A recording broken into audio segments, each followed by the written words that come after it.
Chiusura in questura a Verona, ci sono altri 17 indagati, avrebbero coperto i colleghi, ora gli arresti domiciliari, fatti di una gravità inaudita, dice il ministro Piantedosi, ed è già polemica sulla proposta di dotare gli agenti di bodycam. Dopo 8 anni arriva la condanna definitiva per il PR 27enne di Loreggia che violentò una quindicenne in discoteca a Castelfranco. È stato un lungo calvario, racconta l'avvocato della vittima, la sua adolescenza è stata segnata. Dopo il maxi blitz antidroga in via Piave a Mestre, uno degli arrestati si è tolto la vita in carcere, era in programma di recupero. La rabbia di chi lo conosceva, l'arresto si riferiva ai fatti del 2018, era cambiato. Le fototrappole di alcuni cacciatori immortalano un esemplare di un orso bruno in un bosco di Fregone. Il passaggio è avvenuto il 27 maggio, il sindaco rassicura caso isolato. Una frana cambia per sempre le piccole Dolomiti, crolla l'uomo del gruppo Carega e lascia sola l'altra storica Guglia, la sposa, stamane sopralluogo del sindaco di Recoaro, valutiamo interventi per la messa in sicurezza. TAV, missione romana per il sindaco di Vicenza che ha incontrato il commissario straordinario di governo e i tecnici RFI, ci sono state significative aperture, dice riferendosi alle richieste di modifica del tratto ovest. Dal 6 al 15 ottobre l'atteso ritorno delle spoglie di Papa Sarto nella Marca, l'arrivo da Roma a Treviso, poi il viaggio verso la sua Riese, veglie, processioni, visite dei fedeli, più di una settimana di eventi. Il vescovo Tommasi Pio X torna tra la sua gente. Buonasera, ben ritrovati, edizione regionale dei nostri notiziari. Dunque l'avete sentito in primo piano la cronaca con i fatti di Verona e con i presunti soprusi in questura. Il quadro indiziario si fa sempre più grave, ci sono altri 17 indagati, avrebbero coperto i colleghi ora agli arresti domiciliari, tra questi un 51enne di Bussolengo e un 45enne bellunese, fatti di una gravità inaudita, dice il ministro Piantedosi, ed è già polemica sulla proposta di dotare gli agenti di bodycam. Lo scandalo si allarga a macchia d'olio, così come cresce il numero degli indagati per gli abusi sciocchi in questura a Verona, fatti che se confermati sarebbero di una gravità inaudita. Le parole contenute in una nota del ministro degli interni Matteo Piantedosi diffuse in giornata. Oltre ai 5 arrestati ora ci sono altri 17 indagati che devono rispondere di falso o omissione in atti d'ufficio. In pratica avrebbero coperto i colleghi girandosi dall'altra parte pur essendo a conoscenza di un modus operandi incompatibile con chi indossa quella divisa. Per loro la procura scaligera ha avanzato il GIP la richiesta di applicazione di misure interdittive, anche se in realtà il questore Roberto Massucci aveva già adottato lo spostamento d'ufficio. Non passa ora senza che si aggiungano nuovi dettagli, scorci d'inferno in quelli che dovevano essere controlli di routine con destinatari prevalentemente extracomunitari e senza tetto. Sono stato usato come uno straccio per pulire la mia stessa urina, ha riferito Nicolae Daiu, 56 anni, cittadino rumeno senza fissa dimora. E poi le botte, l'uso sistematico di spray al peperoncino, gli insulti anche razzisti, tra le presunte vittime pure una donna. Tutto ruoterebbe attorno ai 5 uomini che si trovano ora agli arresti domiciliari: Alessandro Migliore, napoletano di 25 anni, Loris Colpini, veronese di Bussolengo di 51, Federico Tommaselli, 31enne catanese, Filippo Failarifici, 35 anni, milanese, Roberto Darold, bellunese di 45 anni. A incastrarli soprattutto intercettazioni telefoniche ambientali, telecamere e cimici posizionate dai colleghi della Mobile. Un'indagine prima interna, poi giudiziaria. No agonie mediatiche, dicono i sindacati, ma la questione è anche politica, con la deputata trevigiana Rachele Scarpa intenzionata a depositare un'interrogazione al Viminale. Per tutelare tutti quegli operatori, agenti delle forze dell'ordine che invece svolgono il loro lavoro nel pieno rispetto delle regole, ecco, io penso che sia necessario adottare soluzioni di sistema, quindi sì alle bodycam e sì ai codici identificativi. Sul punto si apre un dibattito mai sopito, già sollevato nei casi Cucchi e Aldrovandi. Io credo che la stragrande maggioranza degli agenti siano agenti che fanno benissimo il proprio lavoro e che quindi non sia necessario codice identificativo o bodycam. Ricordiamoci che le forze dell'ordine già oggi sono bersaglio di delinquenti e non vedo il motivo di mettergli un numero addosso per farli identificare magari durante manifestazioni, tipo quando vediamo certi atti al di fuori degli stadi, piuttosto che durante certe manifestazioni quando devono intervenire. A non riconoscere che c'è una minoranza che in nome di quella divisa fa queste cose vuol dire vivere in un altro pianeta, quindi bisogna agire. Ed ora a Padova è in corso in tribunale il processo nei confronti di un agente di polizia che avrebbe abusato della sua posizione per accedere alle banche dati per fini personali. Era entrato nella banca dati SD per verificare l'esistenza di episodi penalmente rilevanti su 2 donne, una era un avvocato, con cui aveva in corso una relazione. Con l'accusa di accesso abusivo al sistema informatico e rivelazione di segreti d'ufficio è finito nei guai un agente di polizia, un 47enne padovano, all'epoca dei fatti in servizio alla Digos, accusato anche di aver rivelato alla professionista l'esistenza di un'indagine in cui sarebbe stata coinvolta. Il processo in corso è stato aggiornato a fine ottobre. Nel frattempo la difesa ha sostenuto che dell'accesso alla banca dati era stato informato il superiore dell'agente. Dopo 8 anni arriva la condanna definitiva per un PR 27enne di Loreggia che violentò una quindicenne in discoteca a Castelfranco.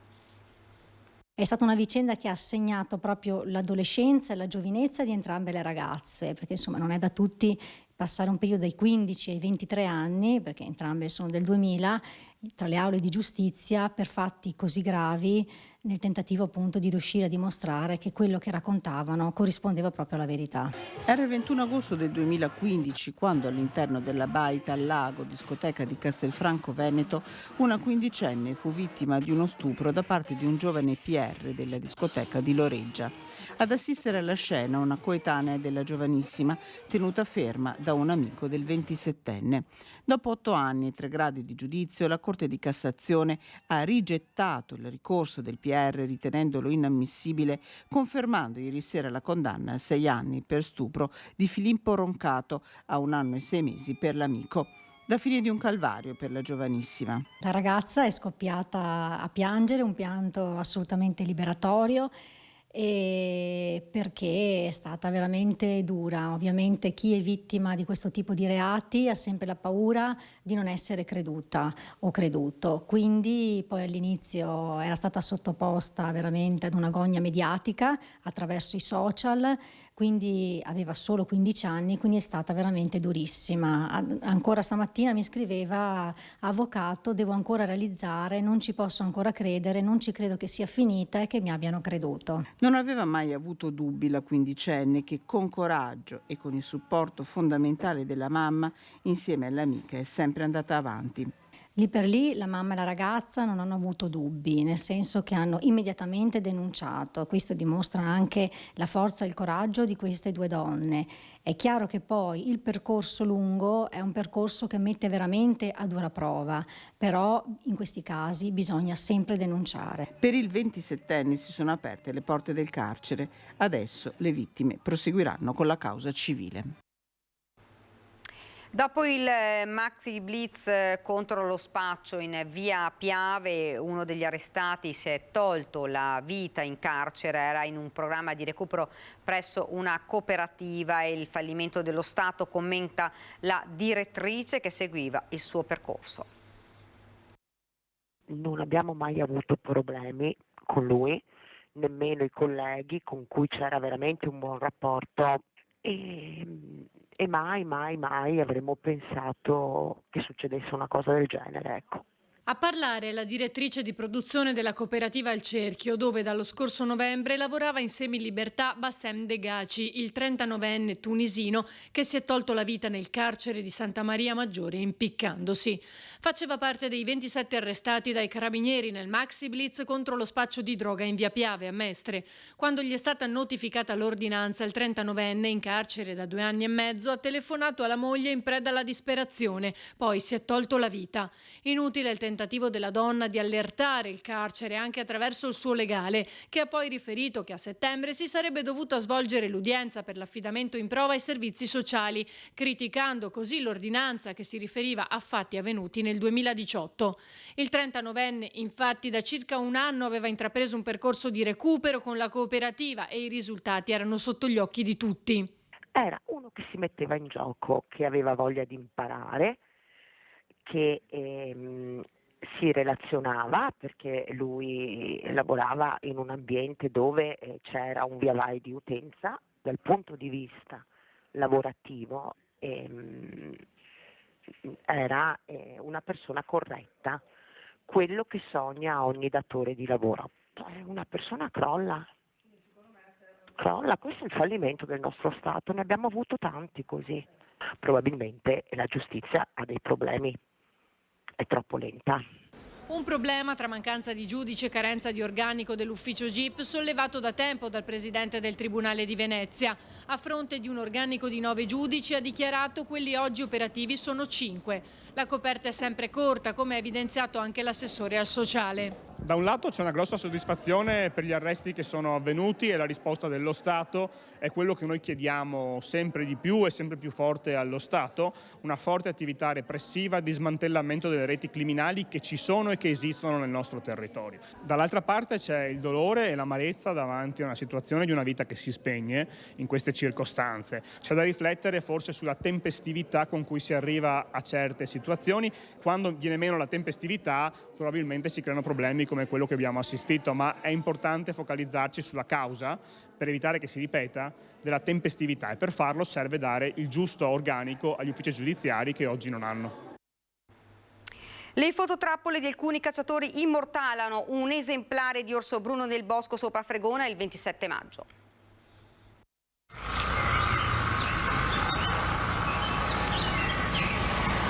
È questo l'orso ripreso sulle prealpi trevigiane il 27 maggio. Erano quasi le 19 di sera quando è stato ritratto da una fototrappola sopra l'abitato di Sonego nel comune di Fregona.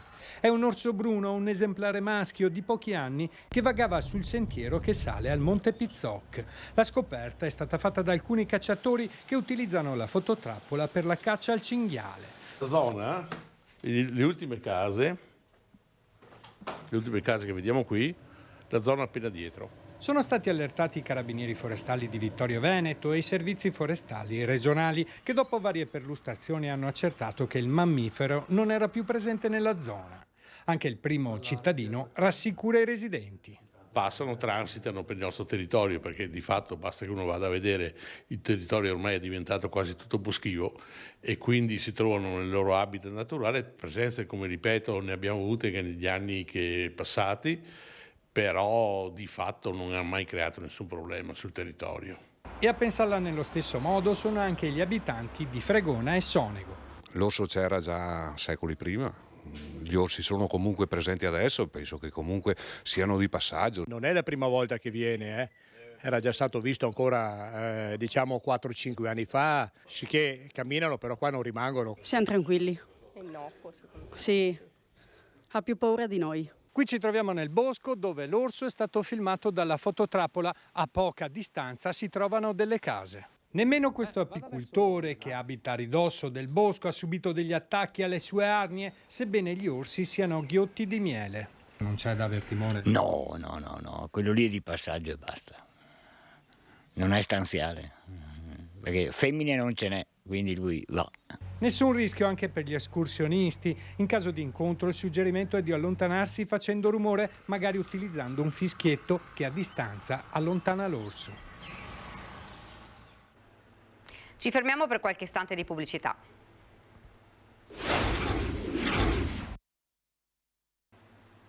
Siamo tornati in studio, una frana cambia per sempre le piccole Dolomiti, crolla l'uomo del gruppo Carega e lascia sola l'altra storica Guglia, la sposa, stamane sopralluogo del sindaco di Recoaro, valutiamo interventi per la messa in sicurezza.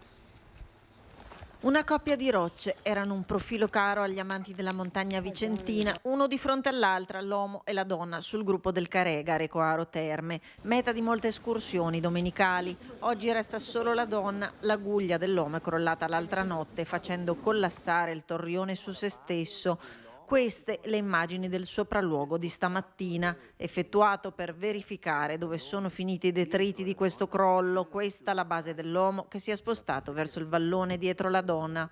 Siamo molto dispiaciuti chiaramente a Recoaro perché era un esempio, era un valore, la storia insomma, della montagna nostra di Recoaro Terme, frequentata fra l'altro da grandi appassionati e è stata definita con questi due nomi a suo tempo. È una forma di lutto, vorrei dire, nel nostro paese perché faceva parte delle caratteristiche nostre.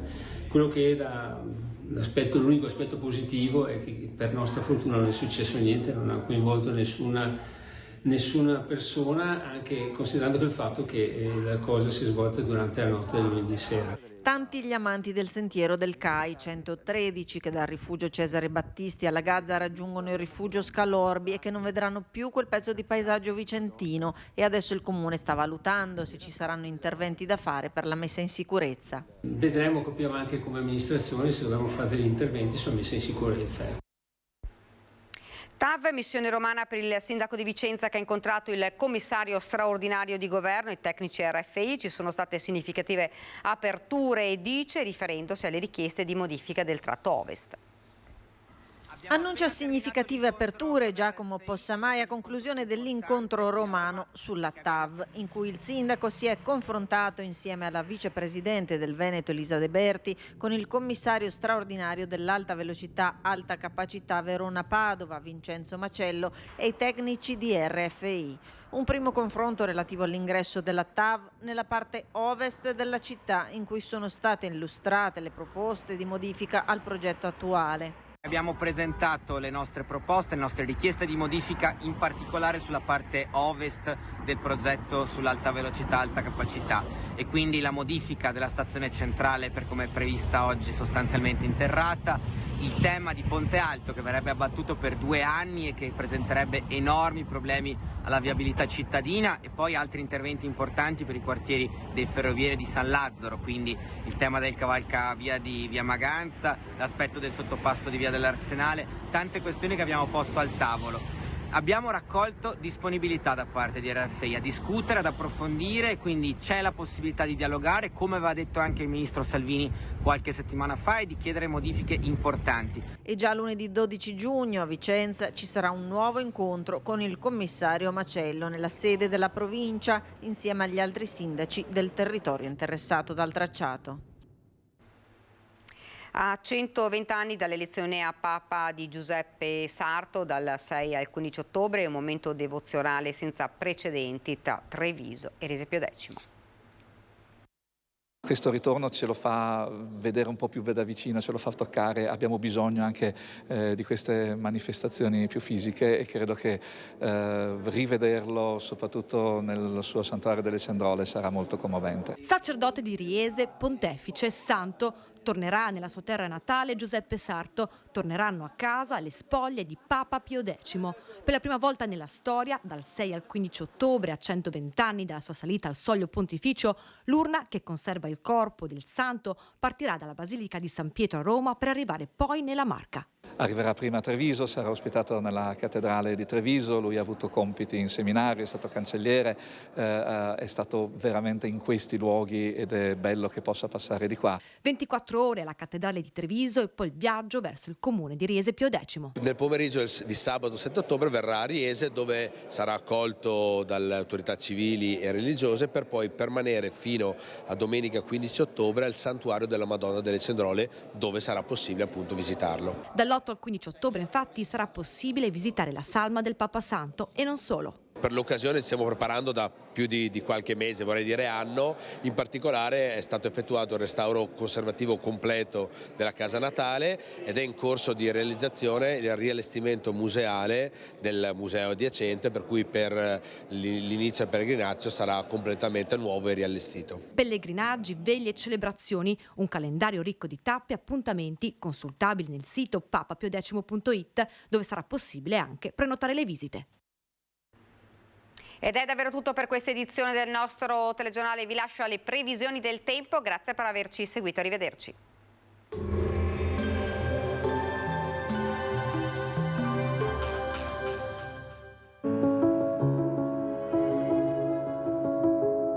Ad accogliervi sarà Conegliano. Bentrovati al meteo. Prevale il bel tempo, ma avremo ancora una locale instabilità. L'anticiclone non riesce a imporsi sull'Italia. Il dettaglio di giovedì 8 giugno. Sul Veneto sarà soleggiato, poi graduale aumento della nuvolosità, specie sulle zone montane, pedemontane e interne della pianura, dove saranno possibili anche locali rovesci o temporali. Precipitazioni in esaurimento in serata. Temperature stazionarie o in locale aumento, minime tra 12 e 19 gradi, massime tra 24 e 28 gradi. Spostiamoci ora sul Friuli Venezia Giulia. anche in questo caso cielo poco nuvoloso. Dal primo pomeriggio saranno possibili rovesci e temporali con maggiore probabilità tra Alpi e Prealpi, localmente fin verso la pianura. Temperature minime tra 15 e 18 gradi, massime sui 25-27 gradi. Infine diamo uno sguardo alla situazione del Trentino Alto Adige, dove avremo un'alternanza di nuvole e tratti soleggiati, rovesci sparsi poi nelle ore pomeridiane. Temperature minime intorno ai 16 gradi, massime sui 27 all'incirca. Dal meteo di Antenna 3 per ora è tutto, grazie per l'attenzione, arrivederci.